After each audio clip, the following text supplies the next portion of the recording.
দীর্ঘদিন বন্ধ থাকার পর বাণিজ্যিক জাহাজ চলাচলের জন্য উন্মুক্ত হল গুরুত্বপূর্ণ হরমুজ প্রণালী। সুইজারল্যান্ডে প্রথম দফার পর এই ঘোষণা দেয় যুক্তরাষ্ট্র ও ইরান।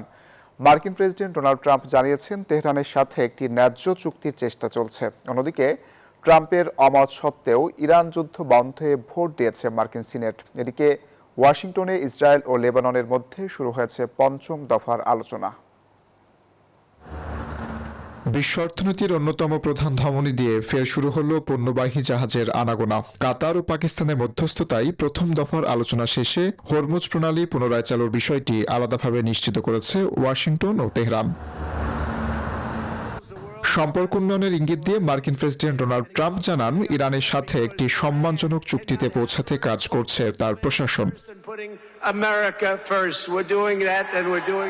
প্রতি সপ্তাহে সর্বোচ্চবার বিকাশ পেমেন্টে 50 জন হবেন পেমেন্ট চ্যাম্পিয়ন। জিতে নিন টিভি সহ আকর্ষণীয় সব প্রাইজ।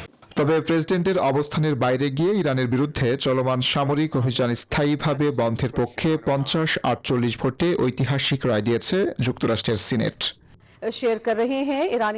এদিকে পারমাণবিক স্থাপনায় আন্তর্জাতিক পরিদর্শকদের অবাধ প্রবেশের মার্কিন দাবি সরাসরি প্রত্যাখ্যান করেছে ইরান। প্রেসিডেন্ট মাসুদ পেজেশকিয়ান স্পষ্ট জানিয়ে দিয়েছেন, তেহরানের ব্যালিস্টিক ক্ষেপণাস্ত্র কর্মসূচি চলমান কোনো চুক্তির আওতাভুক্ত হবে না।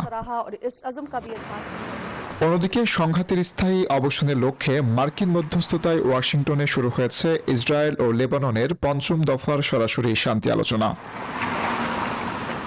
Best Report, News 24।